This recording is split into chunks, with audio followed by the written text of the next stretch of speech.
thought that the highest king would welcome me. Ooh, the sun sets free. Ooh, is free indeed.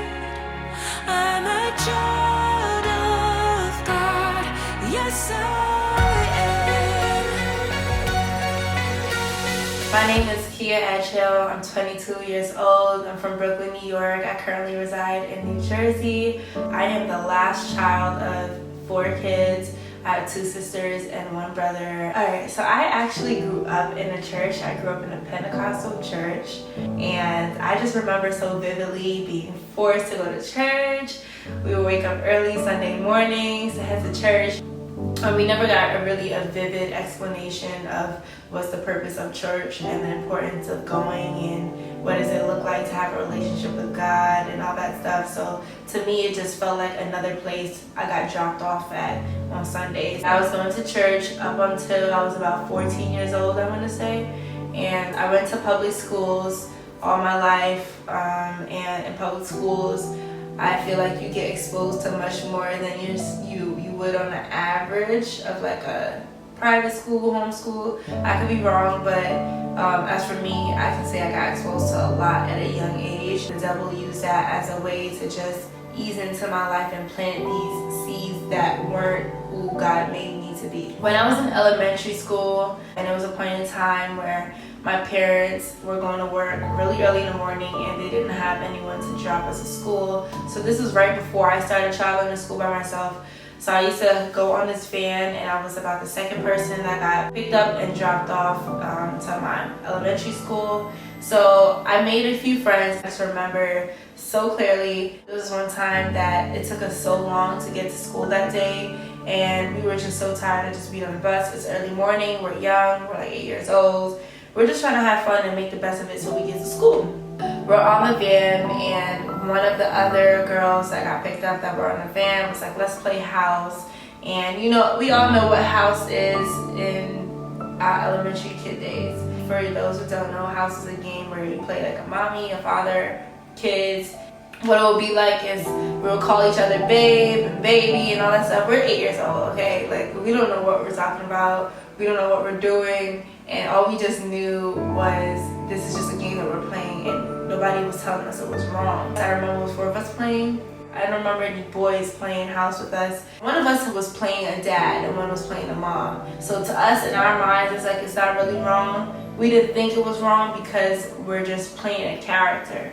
We're just we're pretending to be a guy, so technically it's not wrong in our eyes. One of the other younger girls said, you know, like, mommies and daddies supposed to kiss. And I just remember being like, oh yeah, mommies and daddies do kiss.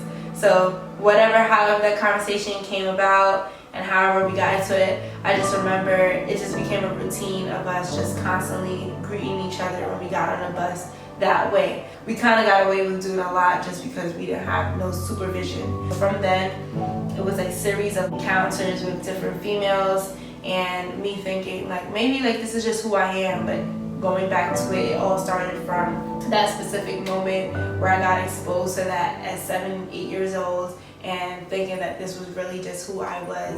And yeah. Middle school now, started getting exposed to like girls and boys dating now. I had a group of friends. I was in this group called Crazy Cool Kids. It was like 8, 9 of us, and like, you know, we would just get into trouble. Like, I mean, I didn't get into trouble, but we were kind of like the popular kids, I would say. I don't like to use that term, but like everybody wants to be a part of Crazy Cool Kids. Like, you know, middle school, we're all about exploring, figuring out what we like, who we are. We're still kids. Like, we don't know what we like. We don't know who we are in 6th, 7th, 8th grade. So what we were really trying to do in that time period was discover different things about different people. It was about 7th grade, I want to say, that there was this girl that had one day just told me, basically, I think she wrote me on Facebook or AIM or something like that, and she told me that she wanted to tell me something in school the next day. So when somebody tells you something like that, I automatically think like, oh, somebody would fight. Like, I went down there and like she basically shared with me that she had a crush on me. So this is the first time that a girl ever told me this. So I was very taken back at it because I just didn't. Now I'm older. I'm like 12 years old, and I'm thinking like, I don't know if it's right, but like then again, nobody told me it was wrong. And then she was sharing with me how her parents are okay with it. So I'm thinking like, okay, like if her parents are okay with it, that means it should be okay with my parents. So that was really my thinking and my logic behind it. Since I started getting those type of tension in the with females and males, it became a thing where since I received it, I just approved of it. I just didn't care. I didn't have nobody telling me otherwise. Middle school, I never really like went that far. As to me staying out late, I couldn't like do certain stuff. So I feel like that didn't happen in middle school because I was on like watchdog. High school, I didn't really get into much. High school, I had my first boyfriend.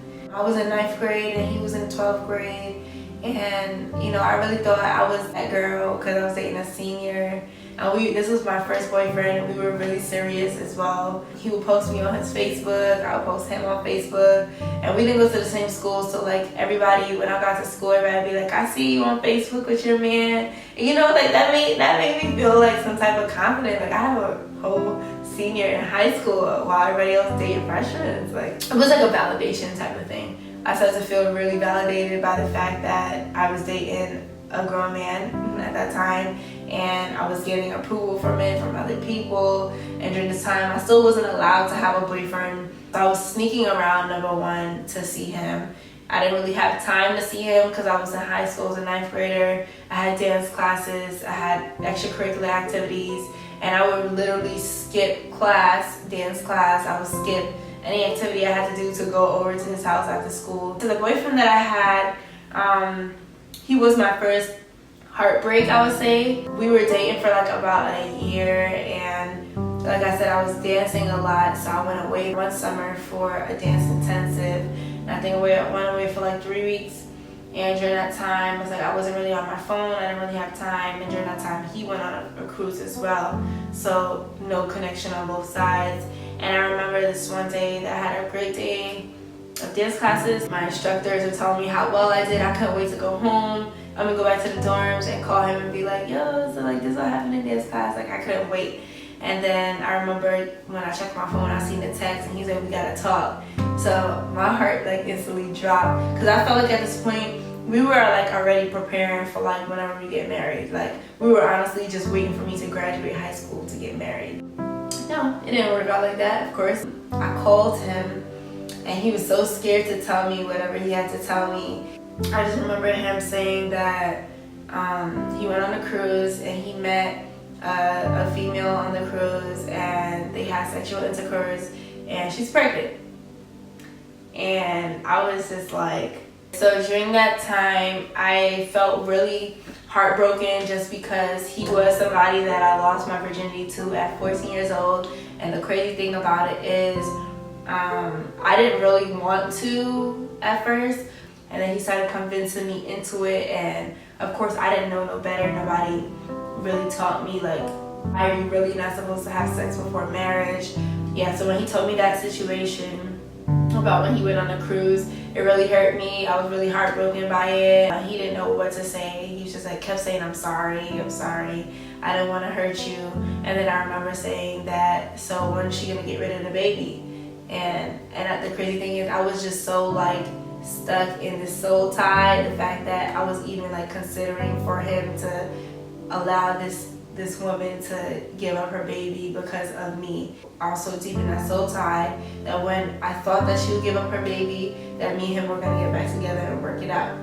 So I was just gonna go along with it and pretend none of this ever happened after her baby was gone. So he told me that he was gonna talk to her about it and see what she says. Time went on, and then he eventually told me that she's not gonna give up her baby and she wants to keep it and have a family with him. So I remember being so heartbroken and like terrified. I couldn't tell nobody because nobody really knew like how involved I was with him besides like one of my other cousins that were my age. So it was kind of a thing where I was dealing with it alone. Not that I was expecting of having a child young, but it was so many times that we had so many pregnancy scares. I'm 15, 14 years old and worried about a pregnancy scare. So Yeah, that showed where my priorities were at. Just moving on with that, that was just something that had really traumatically affected me, and I felt like I needed to get back at him by getting with other boys. So that started a cycle of me just, I was hurt, and I never dealt with that hurt. So to deal with that hurt, I would just jump in relationship or just jump into situationships with boys from a period of time.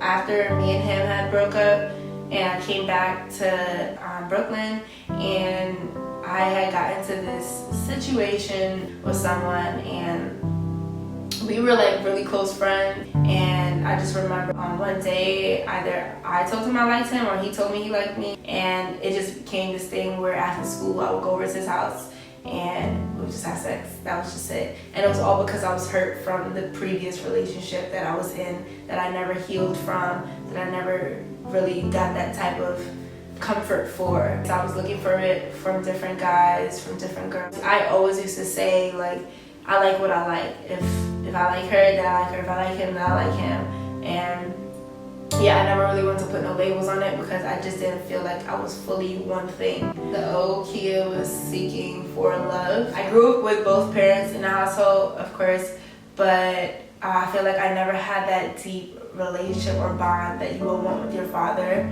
It was more so of a provider aspect than a emotional contact. So I feel like I was always looking for love from boys, different boys. And then when I came across him, it was like he gave me all the love that I could have ever wanted from my father. So I just seeked it from him.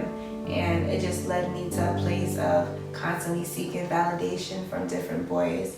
And then that led into a constant pattern of me getting myself in situations and giving my body up to somebody that never really fully cared or committed to it. And even if they did commit to it, we're having intercourse before marriage, and that's something that doesn't include God. It's never gonna end well. I graduated high school 2015. I went into college the same year. College is really where my life took a turn for the worse.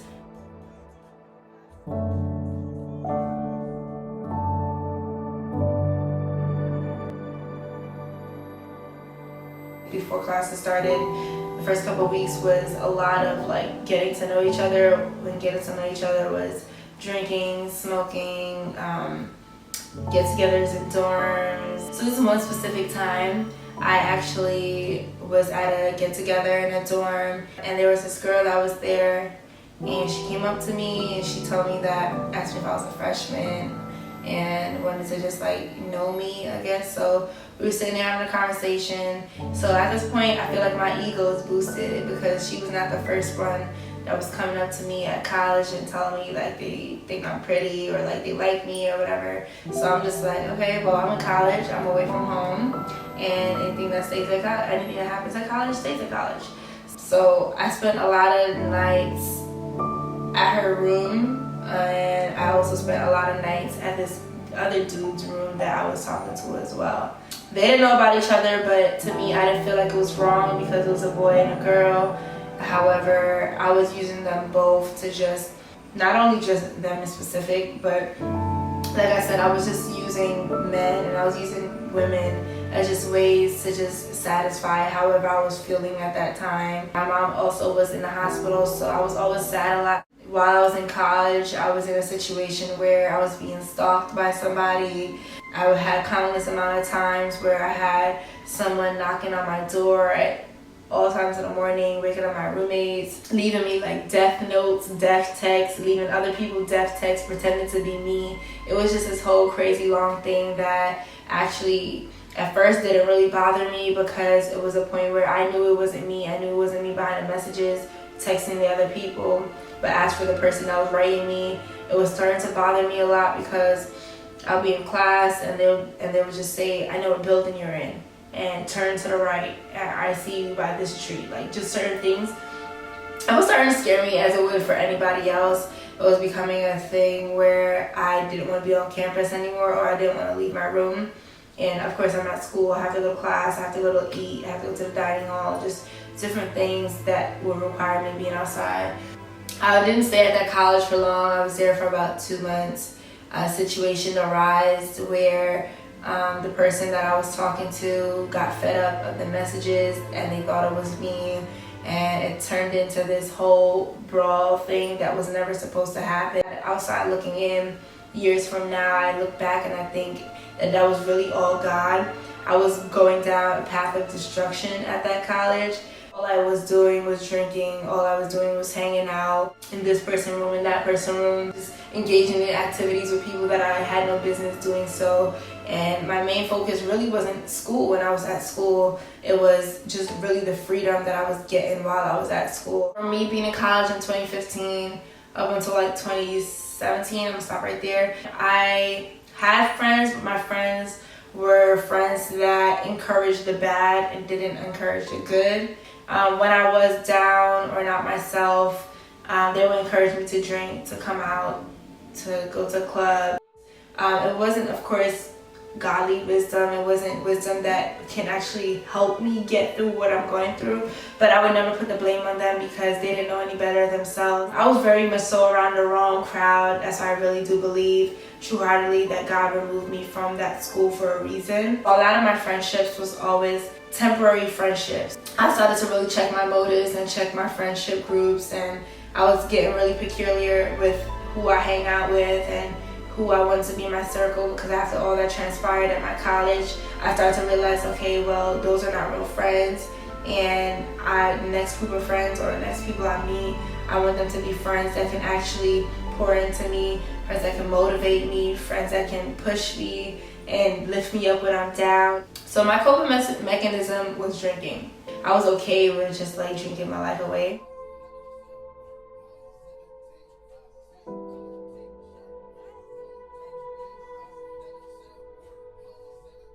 What was easiest for me, I feel like you just put it in your mouth and you swallow it. That was just easy for me. I just love to drink. I just love to just get the feeling of like you slowly getting there and not having to like remember what's going on in your life for the moment. I'll be happy, I'll be carefree, I'll say what's on my mind.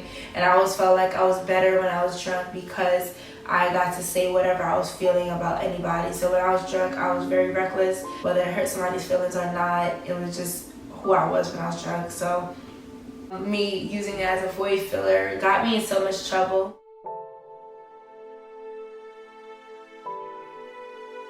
After college now, I left college November 16th, 2015. So I didn't go back to college since then. I finished before the semester ended. I got home, and during that time my mom was in the hospital, so I was home all the time by myself. And due to the situations that was happening at the college, I was receiving a lot of death threats at my home. So now things were really getting real where I was afraid to leave my house. And I was getting notes on my apartment building door, and it just carried out to my home. And I was really afraid because, one, I was home by myself. Two, I didn't have like money or anything to go out to like go stay somewhere else at my sister's house or something. So it's like I was literally trapped inside because I didn't want to go outside. The person would threaten that they would kill me if they see me outside. After all that like kind of like died down, I got to this place where, okay, like I feel better now, but now it's like I'm out of college. I dropped out of college after we spent so much money, and I don't know what I want to do anymore. I'm home all the time, I'm not working, and it was getting like really depressing. And then I always kept saying like, I'm done with guys, I don't want to talk to guys anymore, you know, like they're just out for trouble. So this was one day that I was on Facebook, and I was just like scrolling, doing the normal like scrolling, and like I'm bored watching people's lives and whatever, and I came across this girl's live. Then she was like asking questions or something, and I commented on it, made my little 2-piece comment, and I slide right off of it, not thinking nothing of it. A couple minutes later, I get a DM from her, and she basically invites me somewhere out. So I'm looking at it, and I'm sending it to like my cousins in our group chat because I just remember saying like, this is that Facebook famous girl, whatever. I ended up going, and that led into me being in a relationship with this girl for like about a year. In the beginning, it started off very toxic, but like I said, I was bored. I was kind of depressed. I just wanted some comfort. I was home alone. I think at that time we moved away, so We were also in Brooklyn, but I wasn't living with my dad, so I wasn't really seeing him. I was just like bored all the time, and I really just wanted somebody to like be with. So she came around, and I always used to say that was all God. This timing that it was in, and I used to say like, I just want somebody that could just take me out and treat me right and all that stuff. And I'll show you, the devil brought that. He sure did. He knows exactly what we want, so he would try to send something in disguise of something that's coming from God. So that's exactly what happened. I was really blinded by lust. I was blinded by materialistic things. I was blinded by just momentarily aspects of it. So that led up for about a year. We were so comfortable with each other that it was just times that we just called each other out of our names. We would pull knives out on each other. We would fight each other, like fist fights. And then we would just turn around and be like, oh, I love you. And let's just get back together. Let's just make it up. It's okay. Like, we're going to make it up. So that just carried out like the makeup and the breakup going on for about a year. And we just thought we were so in love with each other. So we kept getting back together. And I feel like it was something that was so hard to let go because I did so much with her that I felt like I wasn't going to get that from no one else.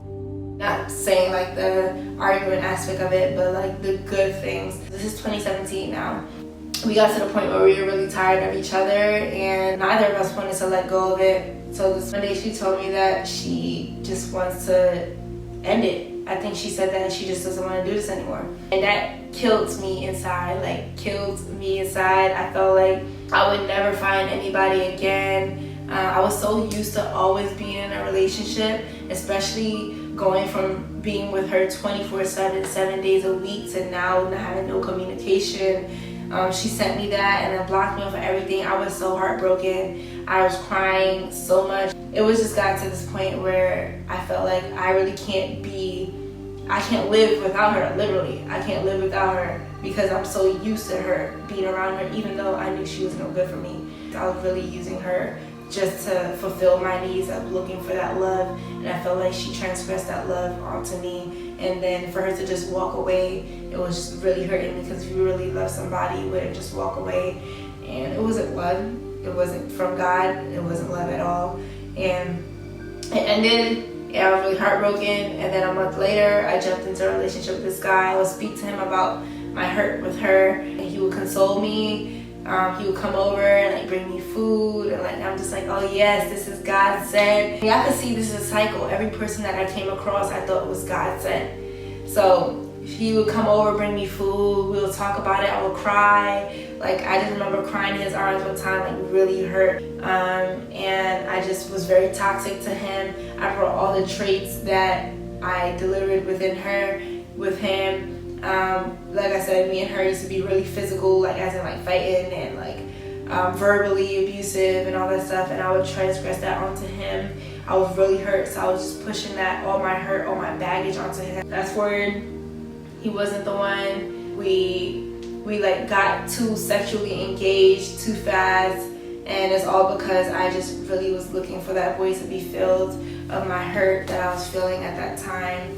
Yeah, that got really toxic. It ended, and then that was ended in like 2017, I want to say. I was not supposed to be in a relationship right after I got out of that. I was supposed to use that time for healing, getting to know myself, getting to know God, and these are not things that wasn't even on my mind at all. I just wanted to find love again because I don't want to be alone. I was not comfortable being alone. I always been in a relationship since I was 14. I always was talking to somebody. If it wasn't a relationship, I always had somebody to entertain me. Everyone was giving me that attention, so I expected it all the time. I really needed to stop using people as void fillers. I do feel like God was speaking to me during the time period of me leaving college. I do believe that he took me out of that situation in college and brought me back home just so he could get closer to me. But I was so blinded by the fact that I want somebody physically here that I was not hearing that. I really was looking for love. So I had a wall between me and God. I would be watching YouTube videos and I would see this video from Lisa Nichols saying discovering yourself. or Finding Your Purpose. And I was just always saying, like, I don't know if I want to watch that. So I clicked on the Discovering Your Purpose video one time, and she completely like changed like my perspective of like friendships and finding yourself again after like a heartbreak, finding yourself again after friendship ties are broken.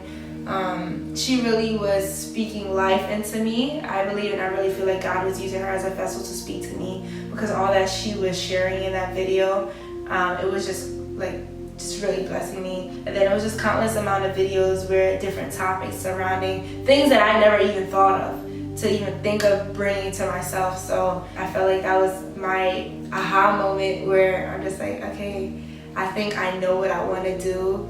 I think I know that I don't want to be around the wrong friends.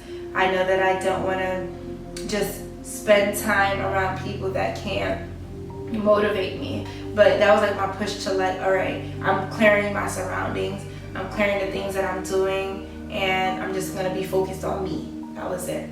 2017, after all that had happened, I jumped into a relationship with a guy after the girl, and there was this one time that this guy that I went to college with, he wrote me one time, I think he said like Merry Christmas or something, and I hadn't spoken to him in years, so I'm just like, okay.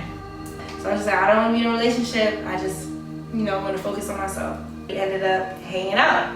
So it was this one day that he asked me what I was doing the next day, and one thing led to another. I went to his house, and we ended up having sex, and it just became a series of things. Like, I would just go see him just to have sex. That was just it. And I already told myself, like, we're not doing this anymore. What I used to say is, I'm not having sex with somebody until they're my boyfriend. So the fact that I was having sex with him and he wasn't my boyfriend, I knew like something was wrong with me. Like, I used to say, like, boys don't cuff anymore. Like, what am I gonna wait for a relationship for? They're not going to. And he sweet talked me, he manipulated me in a way. There was this one time that I went over there, we did what we did, and the next couple of days leading up, I started to feel like sick out of everything that I was eating. During this time, I started working at the middle school that I used to work at, and so I'm working like a real job. I'm up on my feet now. Like, I have money in my bank account. Like, I can support myself really now, and I was so excited about it. Like, I was so excited that I can actually take care of myself, not like the year before where I was depending on people to take care of me. I already had my period, so I was like, I know it's not pregnancy, so I just felt like maybe I had food poisoning, because I would get food poisoning a lot. Before I went to the doctor, I actually did buy my own pregnancy test. Took 2 different pregnancy tests, and they both came out negative. So going to the doctor is just like, okay, well, I know I'm not pregnant, so I'm just trying to figure out what's wrong with me. Why am I sick? Like, a month goes by and I'm still always feeling nauseous. I'm at work, and sometimes my coworkers will warm up food and I would start gagging, like, out of nowhere. I remember texting my sister one time, and I'm telling her, like, I feel sick all the time. So she told me to go to the doctor, and I didn't really want to go to the doctor because I didn't feel like it was that serious to go to the doctor. I didn't want to like waste time going to the doctor for them to say, oh, you're just like a cold or a virus or something. I didn't want to go until this one day. I was actually going to Florida the next week, and I started feeling really bad. Like, I was getting really sick, actually really sick, to the point where I couldn't eat no more. I couldn't drink. I couldn't go in the car. The cars made me nauseous. The bus made me nauseous. The train made me nauseous. The movement of vehicles made me nauseous. The sound of vehicles made me nauseous. Everything made me nauseous. I went to the doctor one day after work, and I'm like, all right. I remember taking the Uber, and I was trying to hurry up get to the doctor for the office closed. I get to the doctor's office, sign the paperwork and all that stuff, and sitting down, then they call me inside to take a pregnancy test, just to check. But I remember reinforcing to the doctor, I'm not pregnant though. I remember saying that, I'm not pregnant though. I took 2 tests at home. She's like, it's okay, it's fine. We just want to just see, like, check, whatever. So, all right, cool. I already know I'm not worried. I had a beef patty and all that. Like, I was chilling. I went, took it, whatever, came back, sitting down, waiting for the results. And then the lady calls me up to the desk. I walked up to the desk, and she's like, you're pregnant. And I was just like, no, I'm not. She's like, you're pregnant. I said, no, I'm not. She's like, you're pregnant. I said, no, I'm not. I took 2 tests at home. I know what I'm talking about. I only took 1 here. She said, you can go take another one if you want. I said, okay, I'll take another one. just being hard-headed. Came back out, she's like, you came back, you're pregnant. And I'm just like, miss, I took 2 pregnancy tests at home and it says negative. And she says that sometimes the ones that she buys and always accurate and all that, that's why you're supposed to come to the doctor to do it. So I'm just like, okay. So right when she told me, I wanted to cry. Like, I felt like the tears coming up in my head. Now my ears started getting tight. Like, that's how I know I'm about to cry. And I'm getting like really like shaken up about it, because I'm just like, no way. Because me and the dude that I was having sex with, I haven't spoken to him in like a month and a half. So it's like, we don't even talk anymore, and there's no way that I could be pregnant. And I know it's only him, because he was the only person that I was having sex with at that time. I found out, I was like very like sad and upset at it. So I remember going home and I went up on the roof, and you know, I was smoking and like just trying to like cope with what just happened. And I wanted to call him to let him know like what the results were, because he didn't know any of this was happening. He didn't know I was sick and all that stuff. So I remember texting him and asking him if he was free to talk, and he asked me if it was an emergency. I told him yeah. He called me.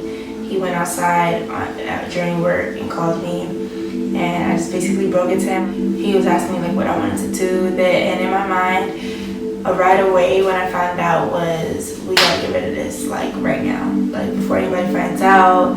I never thought it could happen to me. I see girls all the time. I used to say all the time, like, all these girls again having kids young, and I never thought it would happen to me. Like, I never thought I would be the one to be like, wow, like, I'm 21 and I'm pregnant. Like, I just didn't know that that would be something, that would be my story. So it really caught me off guard. We both agreed with it that we were going to terminate it, and we came to that agreement. We went together. It happened. It was in May, I believe. Some of the side effects that the doctors told me that they were going to have like post-depression, basically. I was thinking like, oh, I'm good, because this was my decision. So I was thinking that I'm okay, like I wouldn't like be going through it. And literally right after it happened, I would just be on Instagram, YouTube, and social media in general, and I literally saw everybody was pregnant. Everybody had newborn babies. Everybody had couples channel with their newborn baby. I feel like I started seeing it excessively. It just had me thinking like, maybe I shouldn't have, but at the same time I was thinking like I wouldn't have had to bring my child in that situation that I was in. So yeah, me and him had lost communication again after it happened. Actually, during all this time that happened, where me and him was engaging and all that stuff, one of my brother's friends had invited me to Hillsong. She invited me to it. I was a little, when she told me it was church, I was a little bit like, you know, I don't know about that.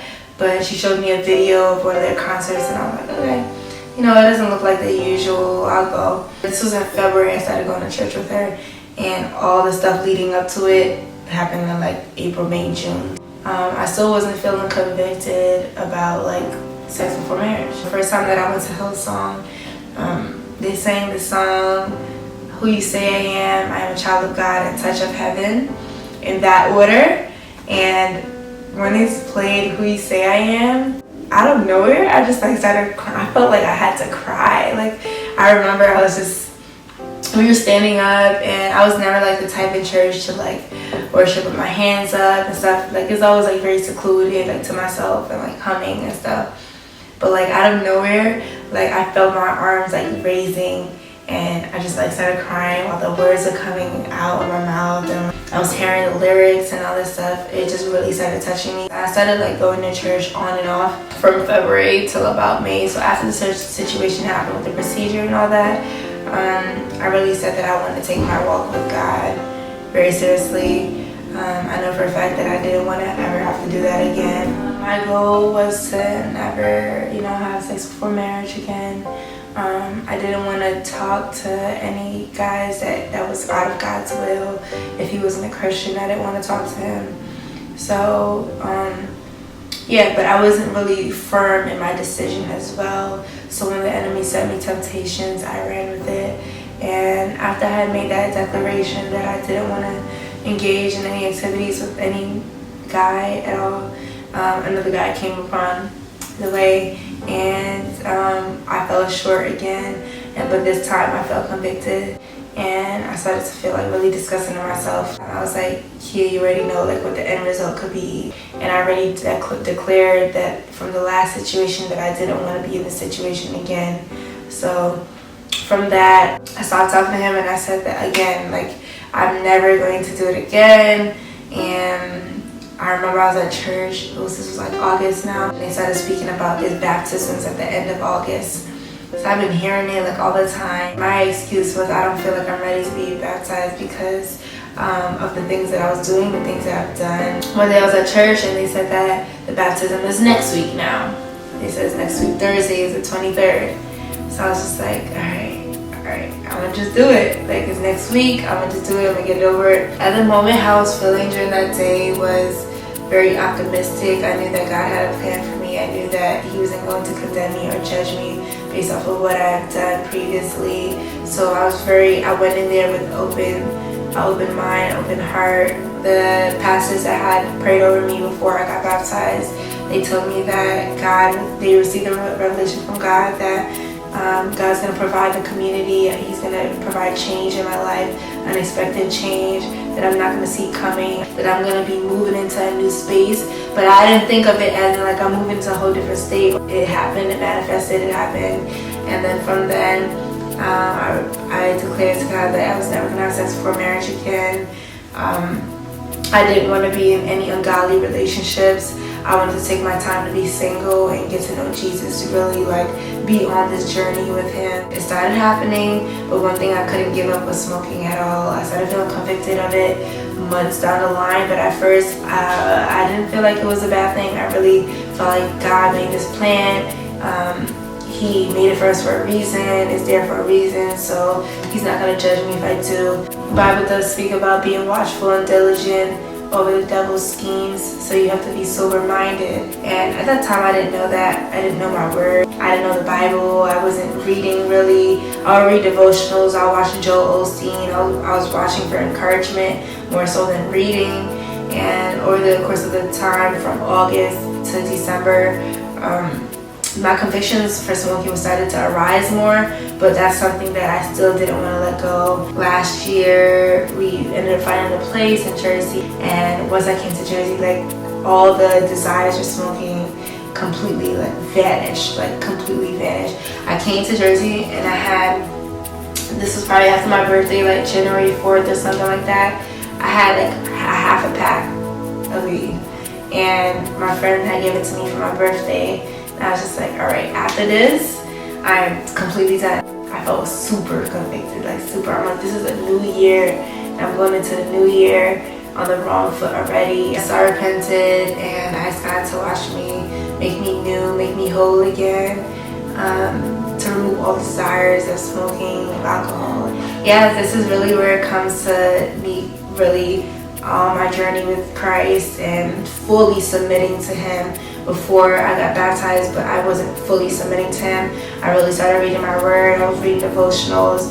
God provided me with community. I joined a young adults ministry, got plugged into a church, and it's just been the history ever since. So months down the line, my walk with God has improved over the course of the months. Of course, every day is something new to learn about Jesus and something more to dive into your word. And I've been feeling very content in every season that the Lord has placed me in. When it comes to stress and frustration, I pray first. I ask for revelation of why am I feeling the way I'm feeling. Like, I communicate with the Lord now. He speaks to me through a dream or literally just through His word. I really wouldn't have been here without Jesus, without His deliverance, His forgiveness, Him simply just dying for our sins, because I could have been God knows where a long time ago, but He just consistently was reaching out for me even when I didn't deserve it. I was a hot mess before, and God completely turned around the hot mess. Now is currently using me, a person that I never felt like I would ever be doing something like this, to just use for His kingdom and to possibly reach out to someone else that's going through the same situation or was going through it and didn't know how to get through it. This is my testimony August 23rd, 2008. My identity is now found in Christ. It is no longer found in the world. It is no longer found in things that I used to do. It's no longer found in people. Me experiencing the goodness of the Father, what faithfulness is, what peace is, what joy is, what love is. And that love that you can't receive from anyone is everlasting love, is everlasting peace. That's really the main thing that made me sacrifice what I was comfortable with for the Lord, is because of the sacrifices that Jesus made for us. Who would have known who I would be, where I would be just last year or the year before if it wasn't for the forgiveness of the Father? We never deserved His love. Even when we just turned our back on Him, even when we went the opposite direction, He was always still there. He always had His hand on my life. And I'll forever glorify Jesus with everything that I do.